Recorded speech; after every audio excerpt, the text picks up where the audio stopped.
We're back, and we are in part two, and we are talking about grieving someone who's still here. A lot of people think grieving starts when the person dies, but for caregivers, the grief often starts much earlier. I am asking Joanna a lot of questions. She's a caregiver of her mom. We've been sharing that in part one, and now we're going to talk about the grief. And this is exactly how I found her. A client of mine named Miss Hope, who I absolutely love, saw her, like, saw one of her posts and sent it to me. And I was like, this is my girl. And so I reached out to her. I'm so When, glad you did. when did you realize you weren't just caregiving, but a part of it was also grief? Uh, I remember distinctly. So my mom was diagnosed right after my second child was born.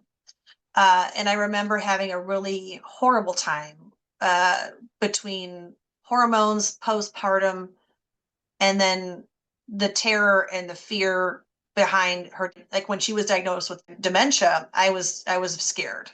And that kind of threw me, honestly, in a really horrible postpartum depression, one of the worst times. And grieving what I thought our life would look like, particularly with my two children and their grandmother.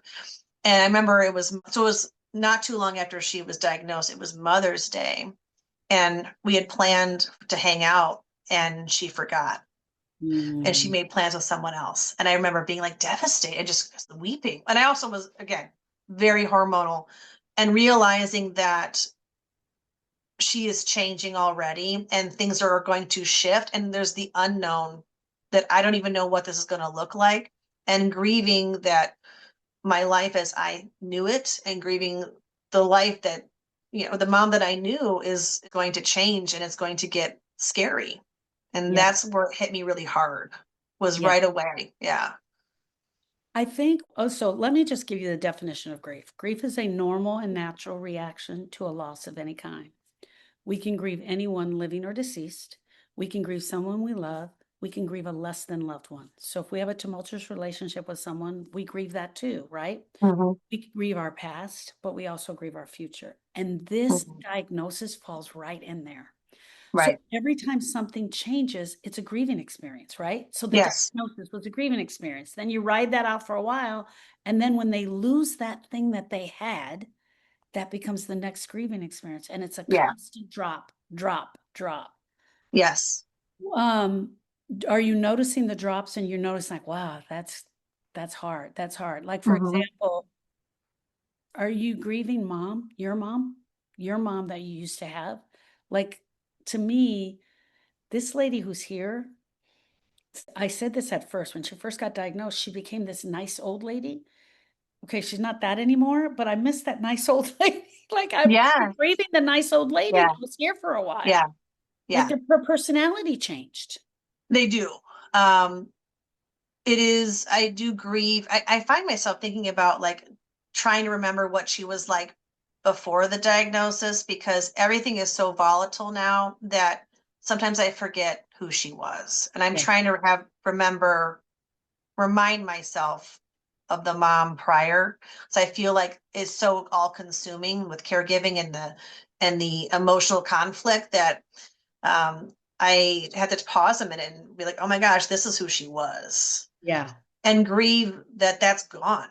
Yeah. It's gone. And this person who's here now, my mom is here, but it's not my mom anymore. Yeah. We're kind of at that point where sometimes I'll even, when she's talking to me and she's looking at me, it's like her eyes are just different.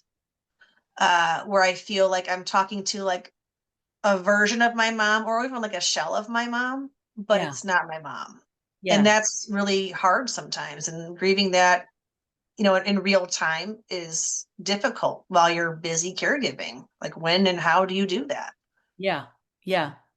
What keeps you going? um, Spite, maybe. I don't know. I feel like I have a thing with, I never like to admit defeat. I never like to, and this is probably not a healthy thing, but I try to keep chugging. And part of it too is I have to keep going because, my mom needs care. I have to continue being a parent because I have two small children and I have to keep it all afloat. Yeah. There really isn't another option, honestly, for me right now. I can't really check out because then she would be alone Yeah. and it would not be good. Yeah. Yeah. Right.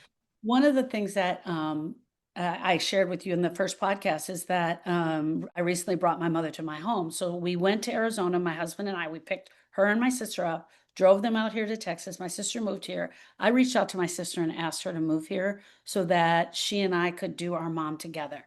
So my sister Yeah. changed her job, she sold her home and moved here. Wow. So when they were here about 3 weeks, I went and got my sister's about 2 hours from me, and went and got her, my mom, and brought her back. It was in that car ride, that 2 hour car ride, that I realized that my mom was gone. Like, Hmm. this lady was here, but my mom was gone. Right. And I was driving in the car and I was crying.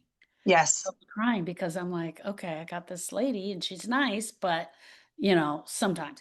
But that's who I have now. Right. Have you cried? Oh, I feel like in the beginning there was a lot of tears over the fear of the unknown. Now I don't cry about the unknown as much. I cry about how strained our relationship is because now we're in a phase of such conflict because we're in it's called the messy middle. I'm sure you've Okay. heard that term. Yes. Yes. Where again, my mom's not doing well, but she's not bad enough to Yeah. be, legally moved. So us coming in and helping her causes a lot of emotional conflict. She doesn't like it. Yeah. So I get very upset and I cry over the stress and the sadness that this is the last part of our relationship. And Yeah. is this what I was going to look of us just Yeah. fighting all the time? And I feel this constant sadness of this is what we're going to end this journey on together. That's Yeah. terrible. That's Yeah. horrible. I Yeah. don't wish this upon anybody. Yeah. And watching her waste away, and my kids are going to have to acknowledge at some point that grandma is different. Yeah. All of that is horribly sad. Yeah. Yeah. So yeah, there are tears. There's for different reasons, I think, than they were in the beginning. I agree with you. I totally agree Yeah. with you. And then sometimes I have that talk with myself, which you just had right now. And I'm like, okay, you can do this. Get back in there. And I walk out and she's like in one of those moods. And then I'm like, forget it. Oh, and we have to give ourselves some patience too, because some days I'm more patient than others. Like the other day, I was hormonal. I'm a woman. Yeah. Sometimes not a good time, or if I didn't sleep well, or the kids are feral, and I'm just already burnt out. My patience can be very thin, and that's going to happen. We're not wizards. We're not perfect. We have feelings too. I Right. have to remind myself that I'm not going to be the perfect caregiver every day. And sometimes I get snarky too, because when Yeah. you've been asked the same question 13 times, or they're accusing you of stealing their purse for the 13, you kind of lose it, Yeah. because you're Yeah. human. You're Yeah, human. you're human, and sometimes, yeah, and that's where I've got to remind myself I'm not failing. I'm just learning here, and I'm Yes. human. And I'm trying to do this. What is something mom is still teaching you? Ooh. Well, I will say this. Something that has not changed whatsoever at this point is wanting to be a part of her grandchildren's lives. So that is still there. And I'm thankful for that because I've heard that some people lose complete interest in that Yeah, and her love for them. And I feel like that's been a blessing for us that she still wants to, see them and be a part of their life, and teaching me that, there are still silver linings amidst this horrible, sad situation. yeah, And when I do have them together, my kids and her, she's so happy. And also, like, even though I might be furious with her or she's treated me terribly, I try really hard to do right by the kids too. It's not about me at that point, and that's yeah, hard for me at times when she's been yeah, really nasty to me. Um, to allow her to be around the kids because I know that is good for them, yeah, and then yeah, stepping back. yeah, yeah. So learning to, basically take those moments and let them be, and then see what comes down the chute tomorrow with my mom, you Wow, know? that's Yeah. beautiful. That's beautiful that you're still getting that blessing. So thank you for sharing that. One of the things that happens a lot when I'm on lives, caregivers come in and they'll say, or, they're like, I lost my mom. I was her caregiver. It's always the same line. I lost my dad. I was his caregiver for 3 years, Hmm. 5 years. The caregiving part is an actual part. Losing dad is one part. Losing the caregiving responsibility is a Hmm. secondary loss. That's what we call it, a secondary loss. And so a lot of times what happens is that as caregivers, we're living by the clock. I can just tell from being with you, I'm doing this, I'm doing this, I'm doing that. Hmm. And when I call him our patient because I want people to understand I'm Sure. trying to respect the caregiving part. When your patient dies, who is your dad and who was also your best friend, you've got that loss on top of this. I live by the clock, I do all the things. What Hmm. does that look like? What is your daily life, your daily routine like? Are you following a clock? You follow a tight schedule between you and brother?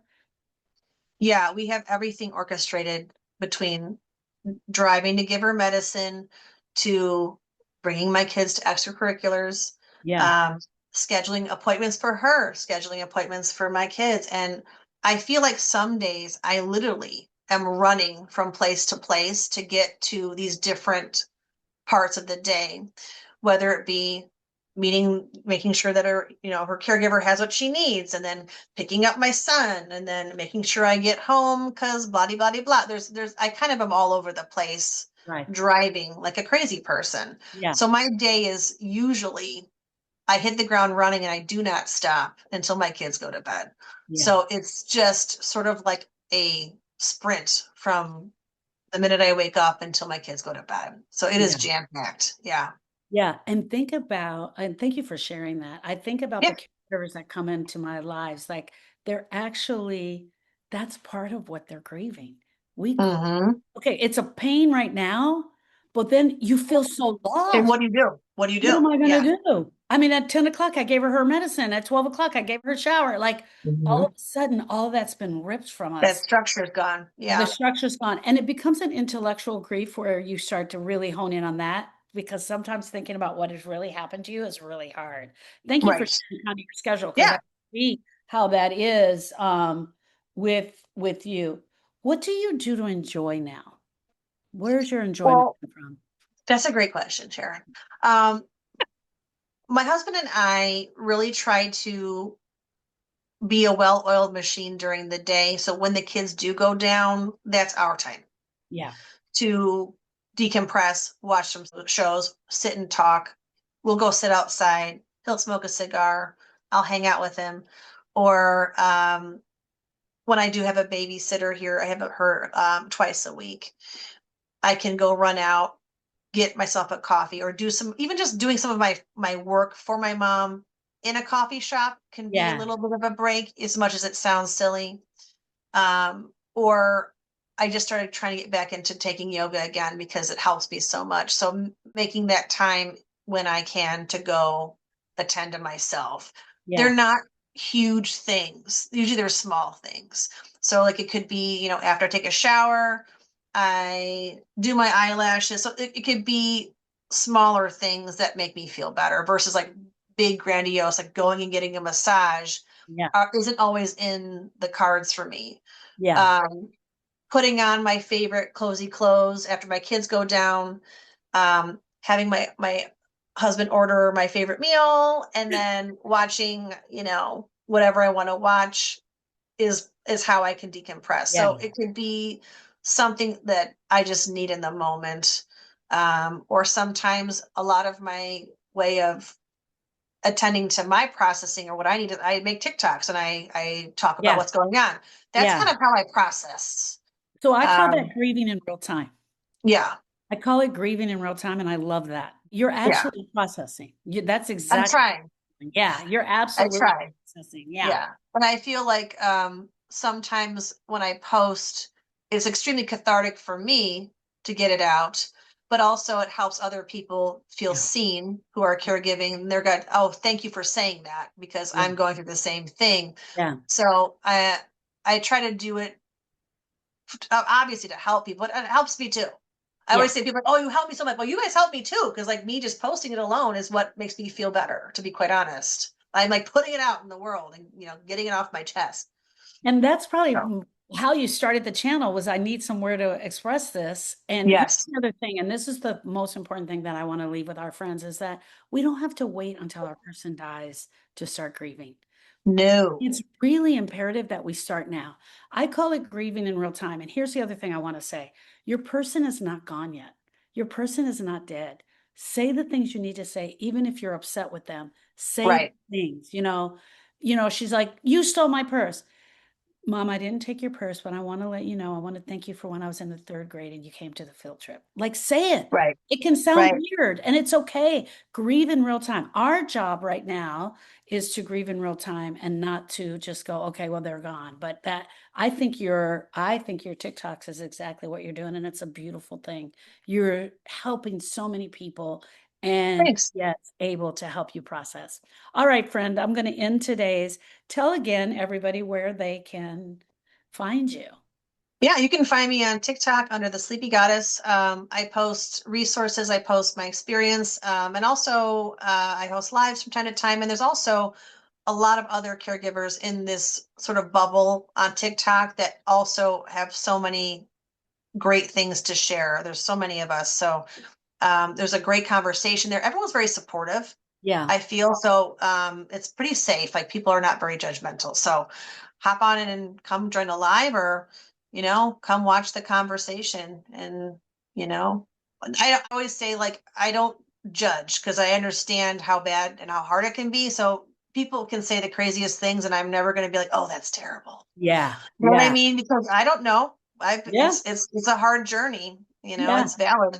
Yeah. One of the things we say is no judgment, no comparison, because No. until you've walked a mile in those shoes, you absolutely don't know. I want Right. to say thank you. Oh, thank Thank you. you. Thank you for Thank you having me. from me, from the bottom of Yeah. my heart. You just have changed the way I'm going to go on this process. And I just thank you. And I'm going to be coming and seeing you. And I can't wait till you and I do a live together. Absolutely. I can't wait to. Thank you for having me, Sharon. Thank you, friend. Okay.